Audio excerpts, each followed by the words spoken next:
Sveiki prisijungę į 4 kurso pamoką. Praeitoje pamokoje aš kalbėjau apie mentalinę tikrovę ir jos gyventojas mintis bei jų šeimininkus egregorus. O šiandien aš noriu pakalbėti, kaip nuo tų egregorų atsijungti ir kaip tie egregorai įtakoja mus šitame gyvenime, mūsų įvykius, santykius, apskritai viską, kokią galią ir įtaką jie turi mūsų gyvenime. Tai pradėti norėčiau nuo vieno iš visatos principų, tai yra priežasties pasiekmės dėsnis arba priežasties pasiekmės principas. Tai jis įkūnija tiesą, kad viskas turi priežastį ir viskas turi pasiekmę. Ir kiekviena pasiekmė turi savo priežastį, taip kaip kiekviena priežastis turi savo pasiekmę. Reiškiasi, absoliučiai visi įvykiai, kurie vyksta mūsų gyvenimuose, yra tarpusavyje labai glaudžiai susiję. Reiškiasi, nėra tokio dalyko kaip atsitiktinumas. Atsitiktinumas iš vis neegzistuoja. Reiškiasi, kiekvieną kartą, kada jūs atkreipiate į kažką tai dėmesį, tai yra tiesiog pasiekmė prieš tai įvykusių priežasčių. Reiškiasi, kaip pavyzdys, tarkim, jūs esate kazino ir metate kauliukus ir, tarkim, iškrenta 2 šešetai. Ir ar tai yra atsitiktinumas, kad iškrito 2 šešetai? Ar viskasgi priklausė nuo ilgos grandininės įvykių reakcijos? Kaip jūs paėmėte kauliukus, kaip jūs juos suspaudėte, kokiu greičiu metėte, koks buvo stalo paviršius, kokiu greičiu jisai sukosi tas kauliukas, ar jisai atsitrinkė į sieną ar ne. Reiškiasi, tai buvo didelių įvykių grandininė reakcija, kol tie kauliukai išsirito į tos šešetus. Tai ar tai yra atsitiktinumas, ar tai yra daugybės įvykių eigos seka. Arba pavyzdžiui, kažkur tai kalnuotoje vietovėje ant trobelės nukrito didžiulis akmens luitas, olos gabalas atskilo ir nukrito ant trobelės. Ir ar tai yra atsitiktinumas, ar vėlgi tai yra ilgų įvykių grandininė reakcija, nes ta uola tenai stovi, jinai 1000 metų, bet kodėl jinai nukrito, atskilo jos gabalas būtent tą dieną, tą akimirką, nes ją daug metų veikia įvairiausios stichijos, lietus, vėjas, vanduo, kažkokios tai ten galbūt susikaupę druskos, dar kažkokie įvykiai. Reiškiasi, kažkas tą kalną nuolatos judino, kol galiausiai jisai ėmė, atlūžo ir nukrito ant namelio. Ir pavyzdžiui, ar buvo ten žmonės, ar ne, čia jau irgi yra tam tikrų aplinkybių pasiekmė. Reiškiasi, visi įvykiai, absoliučiai visi įvykiai, kurie vyksta jūsų gyvenimuose, yra priežasties pasiekmės dėsnio seka. Todėl labai yra svarbu stebėti, kokias jūs darote priežastis pasiekmėms įvykti. Nes pavyzdžiui, jeigu ištinka liga, tai jau yra pasiekmė kažkokių tai įvykių. Jeigu atsitinka avarija, tai irgi jau yra pasiekmė kažkokių įvykių. Jeigu jūs apvogė, tai irgi yra pasiekmė kažkokia įvykių. Reiškia, absoliučiai visi įvykiai yra modeliuojami. Visi įvykiai jūsų gyvenime yra modeliuojami matricos architektų. Reiškia, yra matrica, kurią sukūrė kūrėjas, ir ta matrica, jinai turi savo prižiūrėtojus, kitaip vadinamus matricos architektais. Ir tie matricos architektai, jie nuolatos kūrė jums įvairiausius scenarius. Apie tai netgi yra filmas Likimo ekspertai. Tenais būtent ir vaizduojami yra šitie matricos architektai, kurie planuoja, su kuo jūs susitiksite, kada jūs susitiksite, koks bus dialogas, apie ką jūs kalbėsite, kokius jausmus jūs tame patirsite. Reiškiasi, matricos architektai nuolatos kuria scenarijus, per kuriuos jūs vienaip arba kitaip turėsite atiduoti savo energiją. Matricos architektai yra labai glaudžiai susiję su egregorais, dėl to, kad jie dirba subtilesnėme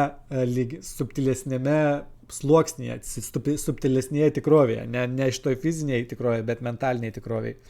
Reiškiasi, matricos architektai yra kaip vykdytojai egregorų nurodymų. Dėl to, kad egregoras, jo tikslas yra išlaikyti mane priklausomybėje jam. Na, kaip pavyzdys, aš kaip praeitoj pamokoje pasakojau apie Žalgirio fanus, tai va, imkime jį kaip pavyzdį. Tarkim, aš esu Žalgirio fanas ir aš kiekvieną kartą, kada rodomos yra varžybos, aš einu ten su draugais į barą, geriu alaus, realiai sergu dėl tos komandos, kad jinai laimėtų, atiduodu didžiulį kiekį energijos, ypač dar kai esu išgėręs. Na ir staiga aš sužinau, kad tas Žalgiris ir tie sirgaliai, jie visi atiduoda tą savo energiją tam egregorui ir aš tada nusprendžiu, kad aš nenoriu to daryti. Aš geriau tą energiją pasiliksiu savo ir nukreipsiu ją kažkur tai man naudinga linkme, negu kad atidavinėsiu tiesiog dėl kažkokių tai varžybų.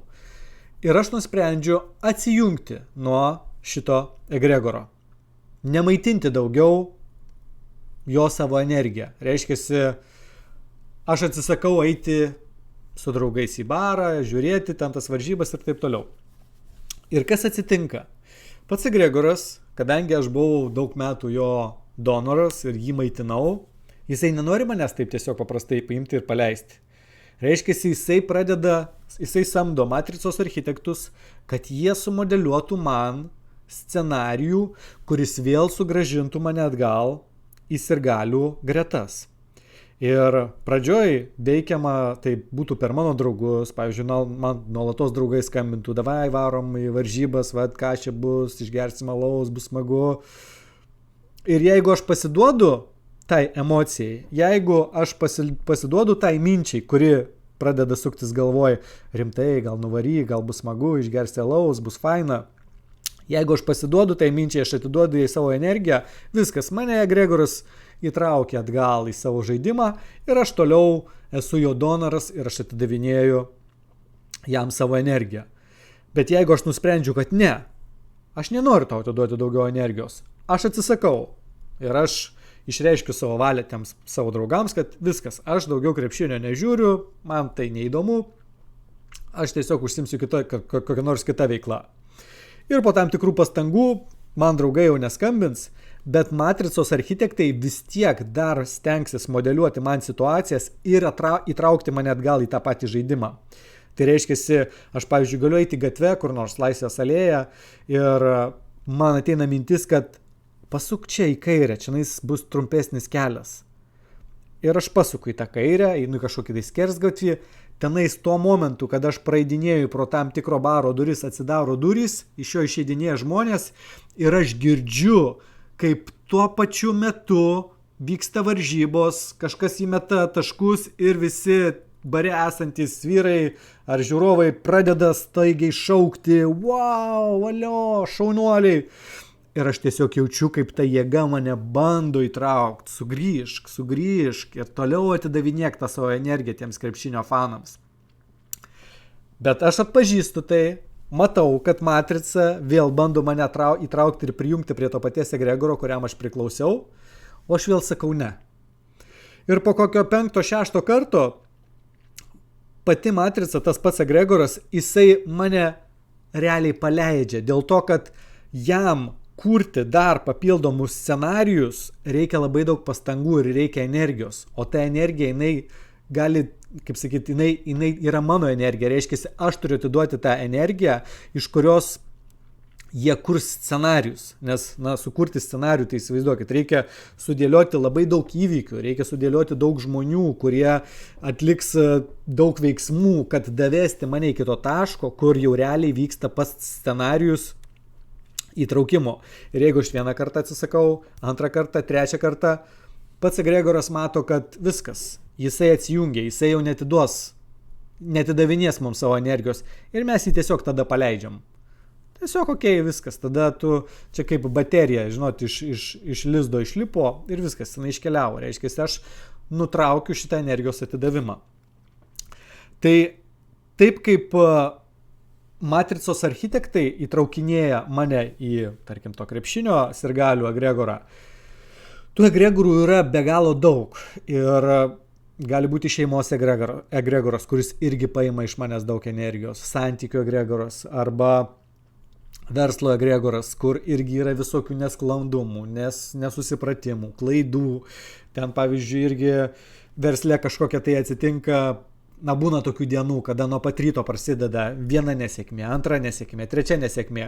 Ir toks vaizdas lyg nuo kalno paleistum gniūžtę sniego ir tas sniego gniūžtė besiridendama žemyn, jinai vis didėja ir jinai galiausiai pasidaro tokia didelė, kad nukritus sudaužo ten visą miestelį. Tai užduotis yra atpažinti, kada prasidėjo architektų scenarijaus vykdymas. Nes tai pastebėti yra labai paprasta. Jeigu jūs pradedate stebėti savo būsenas, kokioje būsenoje jūs esate, jūs atpažinsite, kad jūsų komfortas skiriasi nuo nekomforto. Reiškia, yra komfortinė būsena ir yra nekomfortinė būsena. Ir jeigu aš stebiu, kada aš esu komforte viskas yra gerai, komforte yra smagu, faina ir ten yra patogu.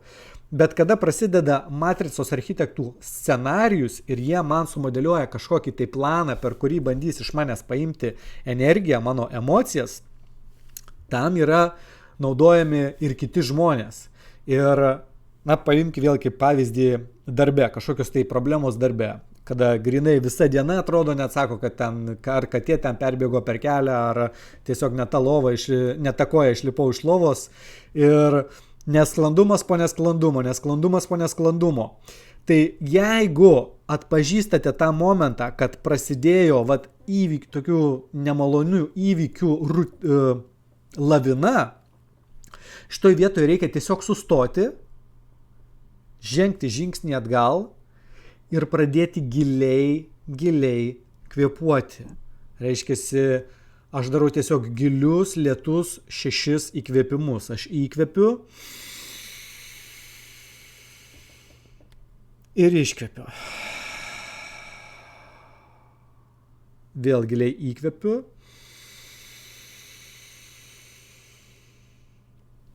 Ir iškvėpiu. Ir kas vyksta tuo momentu tarp matricos planuotojų architektų viso šito plano. Kada jie planuoja, jie numato, kad aš pasiduosiu visoms šitoms negandoms, nemalonumams su emocija. Reiškia, atsitinka kažkokia problema, aš einu į emociją. Vėl atsitinka problema, aš einu į dar didesnę emociją. Trečia problema, dar didesnė emocija.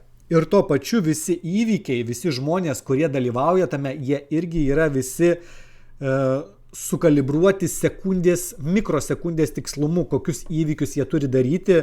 Ir ta įvykių seka, jinai yra visa labai kruopščiai suplanuota.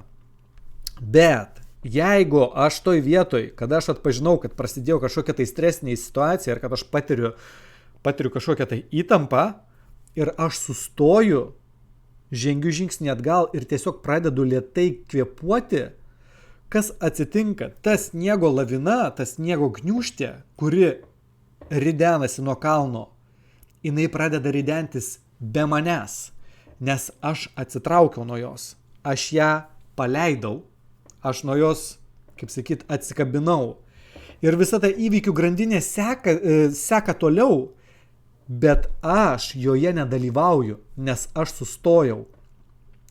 Ir jeigu jūs pradėsite praktikuoti šitą tiesiog sustojimą per kvėpavimą, kada jūs pajaučiate, kad jums prasidėjo kažkokia tai stresinė situacija ir jūs tiesiog traukiate rankinį, žingsnis atgal ir giliai pradedate kvėpuoti, jūsų būsena pasikeis, jūsų savijauta pasikeis, jūsų protas nurims, jūs sugrįžsite į centrą, į savo ašį ir tos problemos tada neatrodys kaip problemos. Jos automatiškai pradės spręstis. Nes viskas, į ką aš nereaguoju su emocija, labai lengvai išsisprendžia. Nes ten, kur yra mano emocija, ten problema auga. Bet jeigu aš atsitraukiu nuo tos emocijos, atsitraukiu nuo tos problemos ir tiesiog sustoju ir giliai kvėpuoju, ta problema ima ir išsisprendžia. Netgi yra tokia labai graži praktika, kurią irgi rekomenduoju pabandyti taikyti, kada atsitinka problema ir jūs nežinote sprendimo varianto, jūs tiesiog atiduodate tą problemą kūrėjui. Labai paprastai. Kūrėjau arba visatėlė yra problema, kuriai aš neturiu sprendimo varianto, todėl aš šitą problemą atiduodu tau, kūrėjau, nes žinau, kad tu ją išspręsi lengviausiai. Nes kūrėjas ir žino, kaip ją išspręsti lengviausiai, nes jis ir dalyvauja visame tame kūrybos procese, jisai žino, kaip tai išspręsti ir kūrėjas yra labai dėkingas, kada aš atiduodu savo problemas jam. Nes tokiu būdu aš tada taupau savo energiją ir pačios visatos energiją. Jinai tada yra taupoma. Kada aš esu emocijoje, aš švaistau energiją. Kada aš esu čia ir dabar, aš taupau energiją. Ir tokiu būdu kūrėjas man atsitikoja tą problemą išspręsdamas labai greitai. Todėl nebijokite atiduoti savo problemas ir pamatysite, kaip lengvai jos išsispręs. Tai 4 pamokos namų darbai būtų pabandyti atsitikus kažkokiai tai stresiniai situacijai tiesiog grįžti į kvėpavimą. Tiesiog susigrąžinti savo dėmesį į čia ir dabar ir pradėti kvėpuoti. Ir kada jūsų kūnas atsipalaiduos, jūs tą problemą tiesiog pabandykite atiduoti kūrėjui. Ir pažiūrėkite, kokius rezultatus jums duos šitą praktiką. Ir kai jūs pabandysite, aš irgi noriu, kad atsiliepimus, kaip jums tai pavyko, parašytumėte po šio video. Tai tiek šios pamokos ir susitiksime 5. Iki.